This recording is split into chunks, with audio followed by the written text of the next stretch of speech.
let's recap the Ole Miss game, and then we'll move forward to Boise. You know, going back and looking at the film, you know, before, when the game was over, I really felt like our offensive line had played really well. You know, rushing for 200 yards against, to me, one of the best defensive lines probably in the country, and especially in the SEC. But going back and looking at the film, I was even more impressed by those guys. I thought that they got a lot of movement. I thought they did a great job protecting our quarterback. That was the most time he's had this year, and that was going against a quality SEC defensive lineman. That was a challenge going in, and that was one of our main concerns going into the game was you know, being able to run the ball and being able to, if we had to throw the ball, could we protect and keep Nkemdiche from getting in the backfield, pressuring the quarterback and getting sacks. And our guys, I thought, did a really nice job there. But then you look at the other areas where we struggled. When you go back to offensively, it was the turnovers. You know, after they scored, for us to take the ball, drive back down the field with a chance to tie the game 7-7 would have been a great momentum swing, a great confidence boost, and then the first turnover of the night really resulted in another touchdown for them, and that was a 14-point swing. And even after all of that, we kept battling, found a way to cut it to 28-6 at halftime, to where you go to the locker room with a little momentum and with a little bit of glimmer of hope that, hey, if we can come out with the ball the second half, then maybe we can climb back into this. And then the dagger was the two quick turnovers to start the third quarter, especially one for a touchdown. Then from that point on, the offense is playing behind the chains, doing things, you know, having to throw the ball an awful lot, try to catch up, and that's not what we do, and that's not what really anybody wants to do. So got us out of our game plan there. But a lot of positives to take from the game. One, that I thought our kids battled to the end.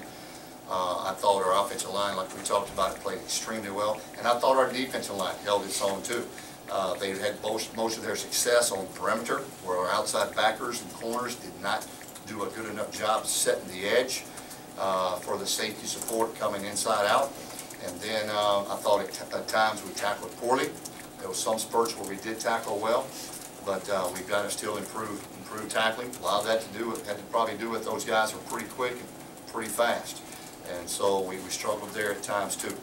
But I do think it's something to build on, especially with the offensive line play. Playing good people is only going to prepare us for conference play. We are very, like I said, disappointed to be where we are at this point, but by no stretch of the imagination do we not feel like that we're still going to have a very good football team. I love to look in our guys' eyes last night. They're very determined, ready to move forward. They felt like in some areas we did improve, but we've got to eliminate turnovers, and we've got to call some. We finally got one the other night. But give Ole Miss credit. They've got a talented team. I think now they're in the top 10 in the country, and that's an awfully tough place to go play. Like I said, turn it over 4 times. Moving forward, got to get ready for a very tough Boise State football team who is exceptional at home. It'll be a long road trip for our guys, longer than we're probably used to, about 3 hours and 36 minutes from here to Boise. So somewhat of a trip, and then you've got a long day at the hotel for an 8:30 local time kickoff, 9:30 here at home kickoff. So that will be a little different dynamic, longer time, and wait around all day. Boy, I tell you, that is a long time to kick the ball off. So we'll have to do a great job of keeping our guys focused, prepared, keeping them rested, but not too rested, so you don't come out there hungover and lethargic, as you sometimes do in a late night kickoff. So a lot of challenges this week. We've got to continue to find answers in the big play game without Jamal, as he will be out probably for the next 3 to 4 weeks. But everybody else has got to pick up the slack, and that's part of football. That's one man's down is another man's opportunity, and so the opportunity's there. And so our wideouts have got to embrace that. We've got to catch the ball when we get an opportunity, like we had the other night. So, but we're anxious to compete this week. We're anxious to get back to practice. Our guys last night flew around. They are really determined to get better. And when you got a team that's still fighting, that's still hungry, that knows they have the potential to be an outstanding team, then you're going to get there. And I have no doubt that we will. We just all want it to be sooner rather than later. And So we're back to the grindstone. So with that, any questions? You talked the other night about liking the effort, but obviously the execution is not there yet. What about emotionally?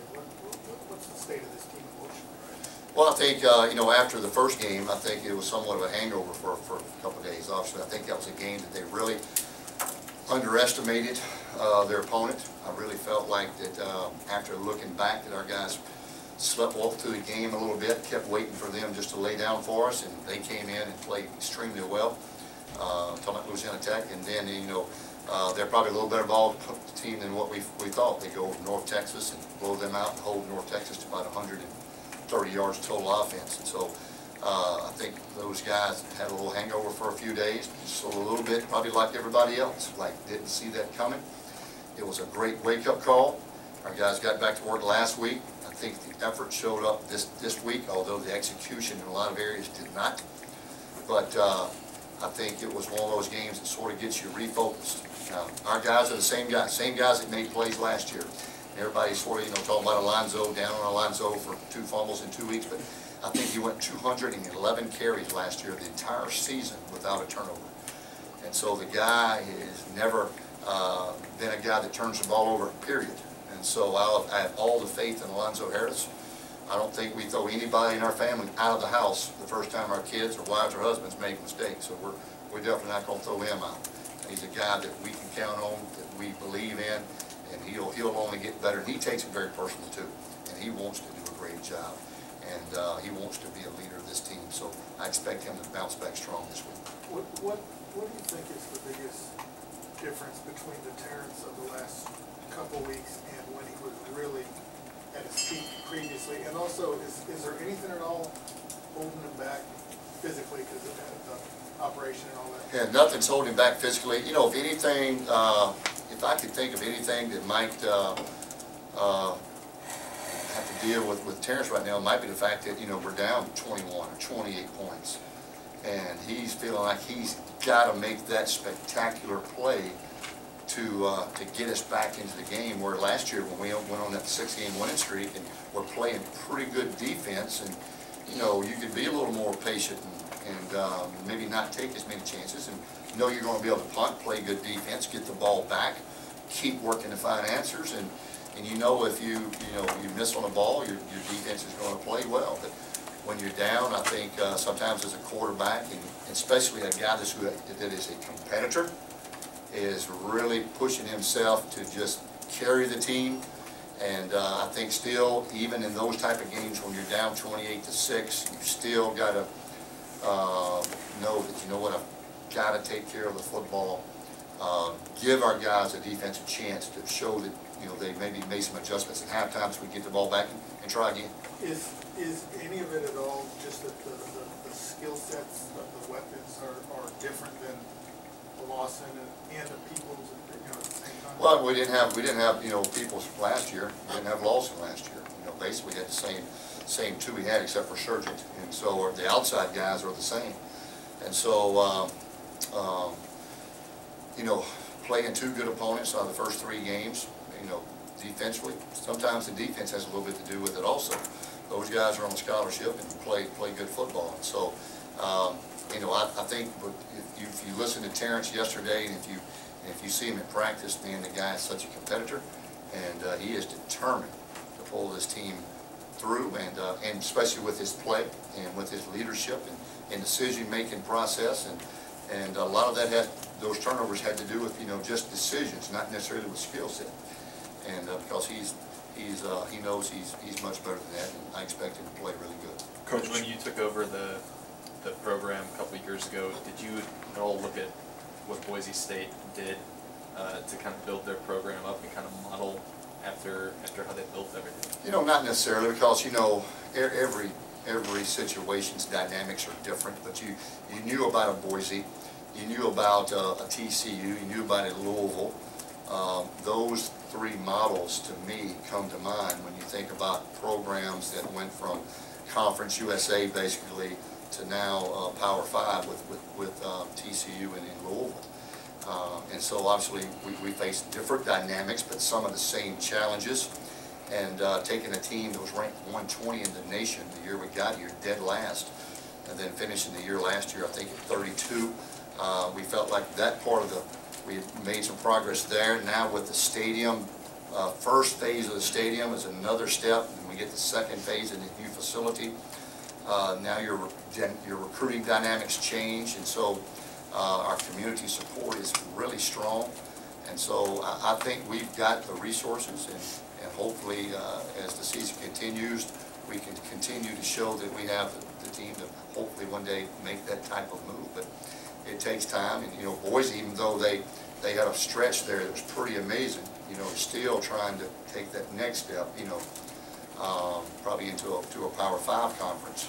But they have done an exceptional job out there with their marketing and the way they've promoted their program, but more importantly, how they've played. They're exceptional. But back to the main thing, we've got to keep the main thing, and that is to get this football team straightened out in the next few weeks. The last 2 weeks, the receivers have been finding a lot of open space. Where's your level of concern with the play of your secondary right now? Well, a couple things. One is a lot of the space created was not just the secondary, it was the linebacker. Underneath coverage was really poor. I felt like our linebacker drops was the worst, poorest it's been this year. We're now on a landmarks, which opens up underneath passing. The secondaries are responsible for the deep thirds or deep halves. The linebackers responsible for the short passes, and they did not do a good job. They let their eyes mislead them, and they took what we call the bait. They took the cheese, and did not do a good job there. They're going to improve. One change we are going to look at in secondary, after going back and viewing the film, we're moving Travis Pack back down the corner, and TJ Worthy will move up from the second team safety position to the first safety. I thought our coverage in the back end was soft. I know we was worried about getting the deep ball over our heads. They had some exceptional speed, but not to the point where we're not competing for balls and coming up and making tackles. And so we're going to see if that move will help us. Obviously, T-Pad is not a stranger to the corner. It's not new for him. And hopefully that may make us a little more secure back on the back edge, and plus you got a little bigger corner there also. Coach Morris. Yes, Dominic Jones. Coach Morris Young is a kid that's come in each of the 3 games and played physical and played hard. Do you see him as someone who's going to get some extra time on the field? Yeah, Boris was productive the other night, played physical, but for every one play he made, he was out of position for another play. And so if Boris could be way more consistent in his play, that guy could really be an outstanding football player for us. He has really come on after missing a lot of the summer conditioning because of his somewhat of an illness that he had. I'm a Boris fan. What a great kid, hard worker. And but like I said, all our linebackers were out of sync as far as their drops and responsibilities. But when they were in the right spots, he was very active. I think he had 5 tackles, maybe a tackle for loss, and he did some nice things when he did the right thing.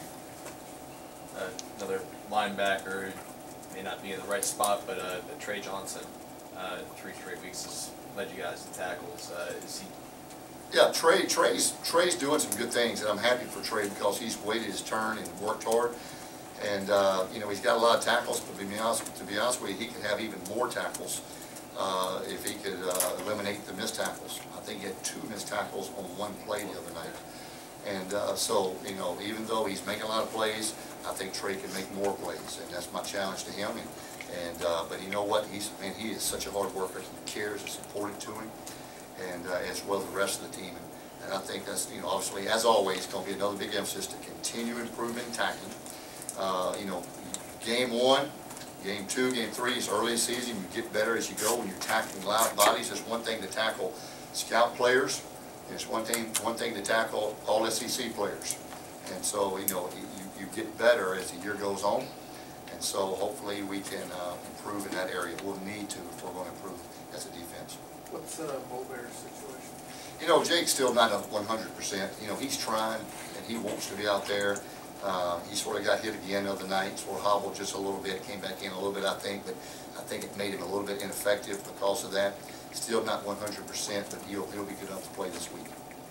Coach, every week we talk, the last 3 weeks we've talked about DeBoer Lee's names come up, and yet again, played some good spurts in that game, and he's the second leading tackler on the defensive line without being a starter this year. You know, that says a lot about that kid, about DeBoers Lee. True freshman from Ackerman, Mississippi, small high school. This guy has come in and he is so productive. He's got a great foundation, great base, hard to move him, very quick, can take a gap. He's going to be an exceptional player for us, and he's tough, and he's got a great motor. He's got a great work ethic. He's a great kid, so a lot of reasons to love that boy. Coach, you talked about your team, coaches. What kind of message would you give for the Cajun fan who's pretty down right now? Well, you know, I know a lot of fans are disappointed and down, but they're not as down as our players and our coaches, you know, as far as being disappointed. Especially when these players are up here at 5 o'clock every morning, all summer and all spring and all fall. So they're the ones that's, you know, putting in all the work and grinding, and then for them to not really see the success that they really felt that they were going to see is really disappointing. So, you know, nobody's expectations are any higher than our own. But, you know, in life sometimes things don't always go as planned, and obviously the first 3 games didn't go as planned. We thought we'd have played much better. Regardless of the outcomes, we thought we'd have played much better. But we're off to a little bit of a slow start. Some teams start fast, finish slow. Some teams start fast, finish fast. We're starting slow, but hopefully we can finish fast. And like I always say, any team or any fan, hey, it's easy to hold on to the rope when you win 6 in a row and go to a bowl game every year and you win the lottery every day. And your kid gets straight A's on his report cards, and your husband brings home flowers every day. Everybody can be happy and hold on to the rope. But when you're challenged, now you see who the real people are that'll hold on to the rope with you. What teammates will hold on to the rope, what fans, you know, what coaches. And I know this, we got it securely. And we're going to keep working hard. We're going to find a way. Coach, 3 games in, Eli's got 2 punt returns. How do you prevent him from trying to get antsy back there and taking risks that he needs to take? Yeah, you know, he's a pretty good decision maker. He wants to get his hands on those balls because Eli on the punt returns I think can make something happen. We've got to do a little better job in our hold-ups with our hold-up team. Got to do a good job giving him some lanes, because if we can just give him a step, that can be a weapon for us, and that's going to be a point of emphasis this week. But you know, we've got to get a few more punt return opportunities for him, and that's on the defense to get some stops to get him back on the field. Does Worthy's backup become T-back going back to safety, bring up one of the corners? Probably so. Yeah, that's probably that would happen. Yeah, yeah. You mentioned some time to kill on Saturday. Will you bring him in? I know you usually don't do it, but on Saturday morning or something like that, let him go on that blue turf just to get used to depth perception and all that? You know, we've not planned on it right now, although Matt alluded to it earlier, but we did not make this decision until just a couple hours prior to this. We're going to practice Thursday night, this Thursday night, 8 o'clock. So we're going to get a late night practice this Thursday, and then we'll get a late walkthrough on Friday there. Whether it's at the stadium or not, don't know yet, but that could be a possibility.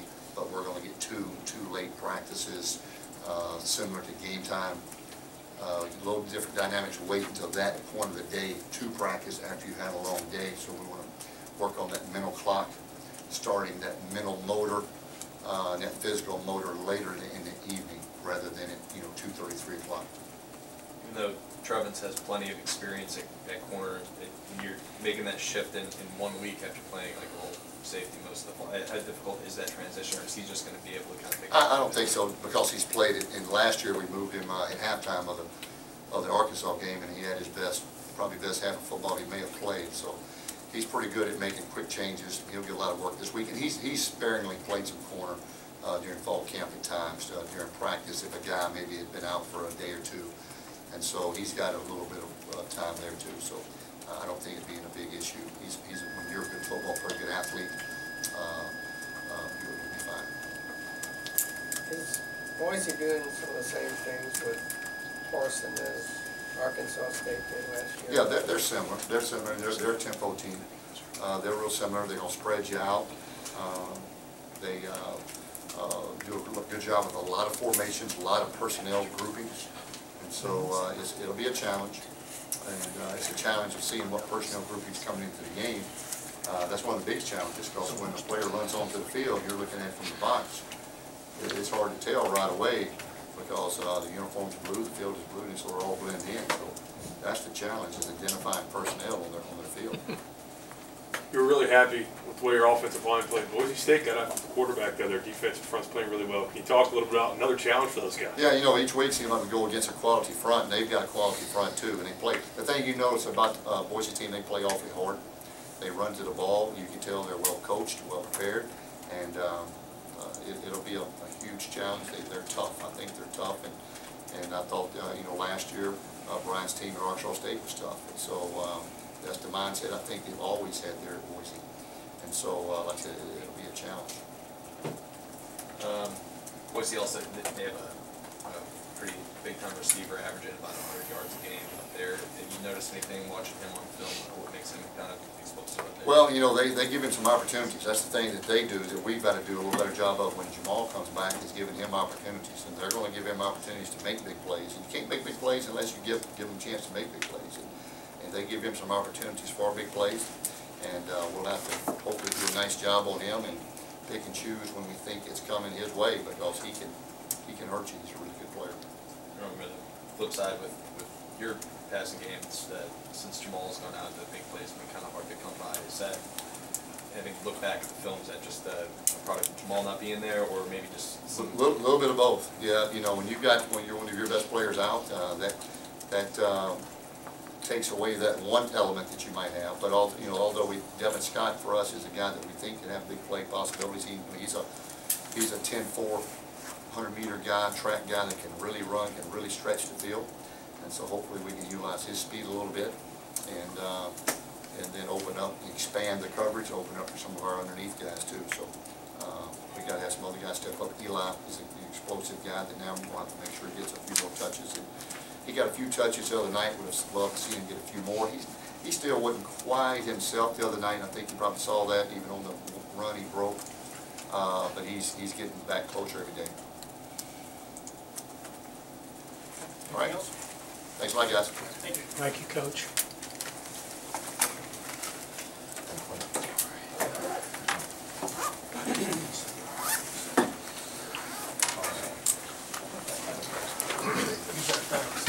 That's irritating. I didn't want to tell Mark, we got some fair weather friends out there, you know, we got some people that if you lose